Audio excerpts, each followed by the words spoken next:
देखिए आप इसका फ्लेयर देख सकते हैं।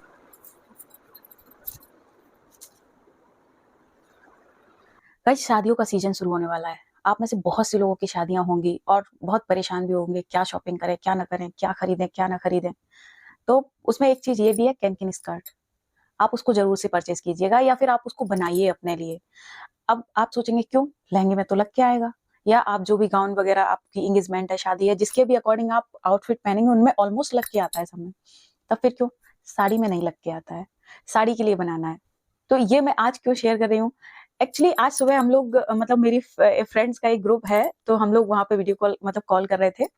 तो ऐसे बातचीत होती रही, बातचीत के दौरान ही मेरी दो फ्रेंड की शादी है, तो एक से बात हो रही थी। तो वो ऐसे ही पूछ रही थी चीजों को, तो हम लोग और जो है एक्सपीरियंस वो अपना अपना अनुभव साझा कर रहे थे कि ये भी ले जाना, वो भी ले जाना, ये करना, वो करना। तो मैंने उसे बताया एक कैनकिन स्कर्ट बहुत जरूरी है, या कैनकिन पेटीकोट आप उसको कह लीजिए। जरूरी नहीं होता कि जो कैनकिन स्कर्ट है या जो कैनकिन पेटीकोट है वो हम सिर्फ लहंगे या मतलब अपना गाउन वगैरह के अंदर में ही पहन सकते हैं फ्लेयर के लिए। इसको मैं अपना पर्सनली बता रही हूँ, मैं इसको साड़ी के भीतर पहनने के लिए लाई थी। क्योंकि होता क्या है, जब आप की बहुत हैवी हैवी साड़ियां होती हैं, आप अपने घर से ले जाते हैं या फिर आपकी जो शादी में आती हैं, तो उसमें क्या होता है कि बहुत से लोग हमसे पूछते भी हैं कि आप साड़ी कैसे बांधती हो, आप साड़ी बहुत अच्छे से बांध लेती हो, या फिर आपकी साड़ी ऊपर फिटेड रहती है एंड नीचे फ्लेयर वाली। वो उसका सीक्रेट यही है कि मैं हमेशा साड़ी के अंदर कैनकिन पेटीकोट पहनती हूँ। हमेशा से सेंस ये है कि डेली बेसिस पे नहीं, बट अब मैं जब भी किसी फेस्टिवल वगैरह के लिए या किसी चीज के लिए तैयार होती हूँ तो मैं ये करती हूँ। और बहुत हैवी अगर कोई साड़ी होती है, आपने देखा नेट वगैरह की या सीक्वेंस वगैरह की काम वाली साड़ियां जो होती हैं, वो क्या होता है कि ऊपर से तो फिटिंग होके आती है, लेकिन नीचे भी वो पैरों तक फैल के रह वैसे तो ऑनलाइन मिलती है, पर वही है कि ऑनलाइन में ये समझ में नहीं आता, उसमें कई टाइप की कैनकिन मिलती है। जैसे आप यहाँ स्क्रीन पर देख सकते हैं, कोई होती है जिसमें ऊपर से ही फ्लेयर होता है, कोई होती है जिसमें मिड से फ्लेयर होता है, जबकि हमको चाहिए बिल्कुल नी लेंथ के बाद से फ्लेयर। तो आप उसको अपने अकॉर्डिंग कैसे कस्टमाइज करेंगे, कैसे बनाएंगे, हम आज इस वीडियो में बात करें। तो खुद से कैसे बनाएंगे। अब उसने मुझसे यही बात पूछी कि मुझे एक बार बनाना बताओ। मैंने कहा बहुत ईजी है, इसमें कुछ करना नहीं है, कोई रॉकेट साइंस नहीं है। बस सिंपली एक फैब्रिक लो और कैनकिन खरीदो और उसको अटैच कर लो। बोली नहीं आता है, एक बार बता दो। तो मैंने उससे मजाक मजाक में कह दिया चलो कोई बात नहीं, मैं इस पर प्रॉपर डेडिकेटेड वीडियो तेरे लिए बनाऊंगी। तो अब वो पीछे ही पड़ गई, बोली नहीं आज के आज ही बनाना है। मैंने कहा हाँ चलो ठीक है। अब मैं उसके लिए ये वीडियो बनाऊंगी, तो मैं उसको एक एक सिंपल पेटीकोट पर बताऊंगी इस चीज को। तो ये मैंने एक पेटीकोट लिया है। अब मैंने ये फैब्रिक आप देख पा रहे होंगे, शाटन कह सकते हैं इसको, हाँ शाटन ही कहते हैं, ठीक है। आप क्रेप का ले सकते हैं फैब्रिक, आप सिल्क का ले सकते हैं, बस कॉटन का मत लीजिएगा। ऐसा क्यों? ऐसा इसलिए कि साड़ियां बहुत सारी होती हैं भारी भारी, और आप कोई सी भी साड़ी पहन सकते हैं, तो आप हर साड़ी में तो कैनकिन नहीं ना लगाएंगे। यहाँ मैंने ये आपको सिर्फ बताने के लिए या उसको बताने के लिए पर्सनली मैंने ये वाला पेटीकोट ऐसे ही अपनी साड़ियों में से उठा लिया है। बाकी मैंने इसको व्हाइट साटन के कपड़े पे बनाया हुआ था।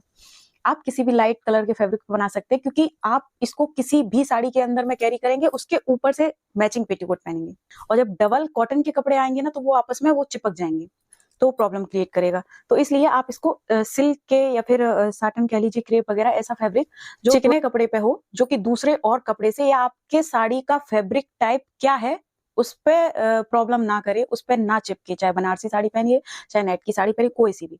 तो आप कोई सा भी लाइट कलर का फैब्रिक ले सकते हैं। वैसे मेरे ख्याल से आप व्हाइट ले लीजिए तो ज्यादा बेहतर है। यहाँ मैं सिर्फ बताऊंगी। और कैनकिन, ये मेरे पास टुकड़े पड़े हुए हैं कुछ। ये टुकड़े मैं कहाँ से लाई हूँ।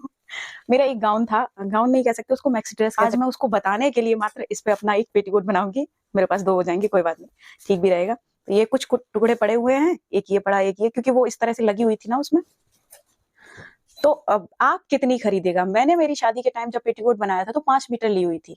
वो थोड़ा सा हैवी हो गया है, आप 3 मीटर ले सकते हैं। क्योंकि ये जो टुकड़ा है, जब मैंने खरीदा था अपने उस पेटीकोट, तो ये दोनों आपस में जुड़े हुए थे। और इस गाउन में भी जब लोगों ने लगाया होगा तो इनको आपस में काट के ही लगाया होगा। जैसे कि मैं आपको एक टुकड़ा और दिखाती हूँ, ये देखिए, ये यहाँ पे ज्वाइंट है, ठीक है ना।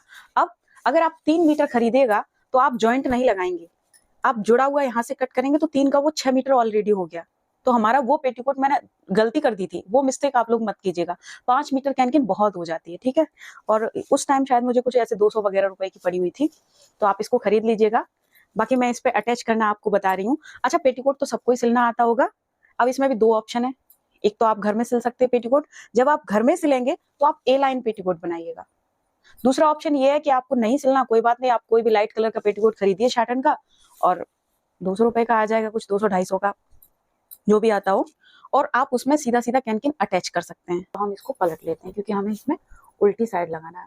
आप सीधी साइड भी लगा सकते हैं अगर आप फैब्रिक मतलब नॉर्मल फैब्रिक लेके बना रहे हैं, क्योंकि मैं ये एक पेटीकोट पे एज अ एग्जाम्पल बना रही हूँ, क्योंकि इसकी लाइनिंग ऑलरेडी इसमें लगी हुई है, तो मैं इसमें उधेड़ बुन नहीं करूंगी। अगर आप फैब्रिक पे बना रहे हैं तो आप नॉर्मली सीधी साइड लगा लीजिए और ऊपर से लाइनिंग लगा दीजिए, कोई दिक्कत नहीं है। या फिर अंदर साइड लगा के उसके अंदर से लाइनिंग लगा दीजिए, आप जैसा भी कर सकते हैं। यहाँ एक आपको आइडिया दिया गया है।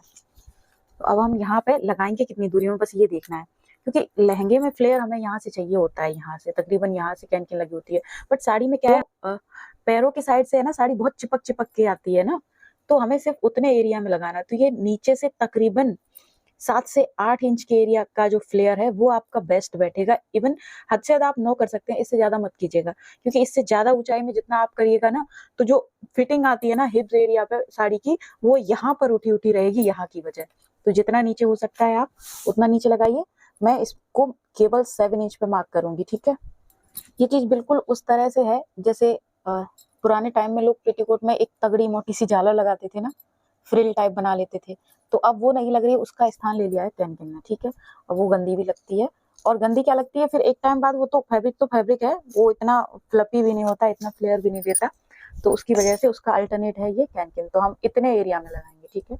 अब बात करते हैं कि इसके लिए कैनकिन कैसे कट करेंगे।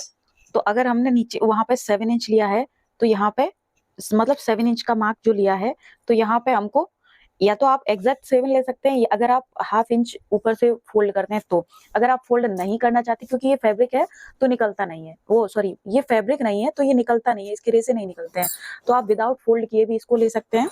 तो आपको यहाँ पे एग्जैक्ट 7 या उससे अगर पॉइंट वर्क कम रहे तो कोई प्रॉब्लम नहीं, ज्यादा नहीं होना चाहिए, क्योंकि वो फिर पेटीकोट में नीचे दिखेगा, ठीक है। तो हम इतनी पट्टी काट के और रेडी कर लेते हैं, उसके बाद दिखाते हैं आपको। जब मैंने यहाँ कुछ प्लेट्स बना ली तब ध्यान आया कि यही पार्ट तो मस्त है, जो कि मुझे बताना है, क्योंकि इसमें है एक सीक्रेट।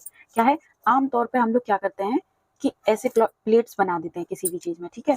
अब आप यहाँ देखिएगा, मैं जरा फोन को थोड़ा सा पीछे करूँ, ठीक है। अब यहाँ पे आप ये देखिएगा फ्लेयर, ठीक है, लेकिन मैं इसमें एक चीज और ऐड करूंगी, उसके बाद आप फ्लेयर देखिएगा। मैं इसी प्लेट को बॉक्स प्लेट स्टाइल में बनाऊंगी। कैसे, हमने इसको ऐसे फोल्ड किया, सपोज दैट कि 4 से 5 इंच में, ये तकरीबन 4 इंच में होगा दोनों तरफ मिला के, इधर और इधर, ठीक है। अब मैं इसी प्लेट को उल्टी साइड में पलट दूंगी। अब आप देखिएगा इसका जो उठाव, तो इस तरह से फ्लेयर ज्यादा आता है, क्योंकि ये हार्ड होता है, तो इसको जितना फोल्ड करेंगे, आपके पास कम हो आप इसको दूरी में भी अटैच कर सकते हैं, ठीक है। तो अभी हम इसको बना लेते हैं, क्योंकि ये एक ही बची थी, मैंने कहा यही तो सीक्रेट है, यही नहीं बताएंगे तो प्रॉब्लम हो जाएगी। तो अब हम इसको बनाने के बाद अटैच करके आपको दिखाते हैं, ठीक है। 1 मिनट पहले आप देख लीजिए कि मैंने बाकी काम कैसे किया हुआ है। यहाँ मैं मशीन थोड़ा स्लो चला रही हूँ, क्योंकि इससे शायद सुई टेढ़ी हो सकती है,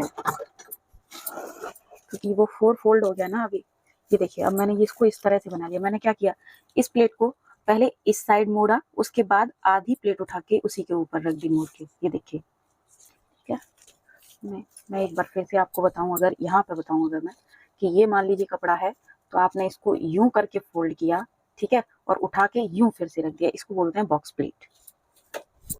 अब देखिए, ये जो मैंने बना के रेडी किया हुआ है ना, इसको मैं यहाँ अटैच कर दे रही हूँ, जो हमने मार्क बनाया हुआ था पेटीकोट पे, मतलब उल्टी साइड में, ठीक है, अंदर की साइड में, उसको मैं यहाँ जोड़ ले रही हूँ। गाइस, आप मेरी मशीन का ये बूट देख रहे होंगे, आप कह रहे होंगे कैसी मशीन है। ये मेरी सिलाई कम पिको मशीन एंड रफू हो जाती है, इससे इंटरलॉक भी हो जाती है। वैसे तो मैं खरीदना चाह रही थी अपनी शादी में जो वंडर स्टिच आती है वो वाली, पर क्या हुआ, जब मैं खरीदने गई तो मुझे बताया गया कि आप वो मशीन ना लीजिए, क्योंकि वो मशीनें ठीक है अच्छी चलती हैं, पर जैसे ही खराब हो जाती है तो उनको संभालने के लिए या तो आपको सर्विस सेंटर जाना होगा, या फिर उसको 15-20 दिन के लिए छोड़ना होगा। और वही है कि हर जगह पार्ट्स नहीं मिलते हैं, कोई प्रॉब्लम ऐसे आ जाती है। तो दूसरी चीज ये है कि ये वाली जो मशीनें हैं, इनको आप हथौड़े की चोट पे सही करवा सकते हैं, तो इस वजह से हमने फिर ये ली हुई थी। तो इसमें 3-4 काम हो जाते हैं, मैं आपको दिखाऊं एक बार। ये आप देख पा रहे होंगे, ये सिलाई का इसमें है सेक्शन, ये वाला पीको का है, और इससे भी पीको होती है, बड़े छोटे का फर्क है। और ये रफू का, मतलब रफू एंड इंटरलॉक भी इससे हो जाती है, अगर बड़ा वो कर देते हैं ना, यहाँ से स्टिच अगर बड़ा कर देते हैं तो ये हमारी मशीन है, हमने हमारे लोकल मार्केट से ही परचेज की थी, और इससे सच बताएं मतलब पैसा वसूल है। क्योंकि होता क्या है, एक बहुत जरूरी चीज होती है, नई साड़ी खरीद के लाए, फिर एकदम से वहाँ पीको नहीं करवाते हैं, होनी एक ही साइड में होती है, पर नहीं करवाते एकदम से जल्दी से कि चलो घर में सबको दिखाएँगे, सब लोग देखेंगे और फिर कि अब कौन मार्केट जाए, कौन इस पे पीको घर में हो, तो झट से कोई भी काम हो, पीको, इंटरलॉक हो, तो कुछ भी आप जल्दी से हम तो बहुत इसको मतलब हर साड़ी में मैंने पीको खुद घर से ही की हुई है और इसमें डबल बूट्स आते हैं, आप इसको चेंज भी कर सकते हैं। मैं चेंज नहीं करती हूँ, यही लगा रहने देती हूँ। पीको का मन होता है तो कर लेती हूँ या ज़रूरत होती है, बाकी आप इसको हटा के अगर सिर्फ सिलाई कर रहे हैं तो दूसरा बूट लगा के सिर्फ सिलाई वाला लगा सकते हैं। अब आपका नॉर्मल सा दिखने वाला पेटीकोट कुछ इस तरह से दिख रहा है, अब ठीक है? मैं इसे किसी ऐसी नॉर्मल साड़ी के साथ लेयर करके आपको दिखाती हूँ। ये मैंने बस डेली वियर साड़ी ले ली थी, हल्की सी, बहुत हल्की है और अंडर 500 साड़ी है। तो आप देख सकते हैं इसमें कितना अच्छा फ्लेयर आया है। जब आप इसको किसी हैवी साड़ी के साथ और पहनेंगे ना तो कमाल का लुक आएगा। ऊपर से फिटेड और नीचे एकदम फ्लेयर वाला लुक आएगा और न्यू ब्राइड के लिए तो वही है, आप जब चलेंगे तो साड़ी 2 कदम आगे यानी कि बहुत सिंपल ड्रेपिंग में बहुत एलिगेंट सा लुक। फर्स्ट टाइम में तो कोई समझ ही नहीं पाएगा साड़ी है या लहंगा है, कैसे पहनी हुई है आखिर। और अगर इस साड़ी का लिंक चाहिए तो कोशिश करूँगी डिस्क्रिप्शन में मिल जाए, बाकी आप मेरे इंस्टाग्राम पेज पे जा सकते हैं, वहाँ आपको लिंक मिल जाएगा।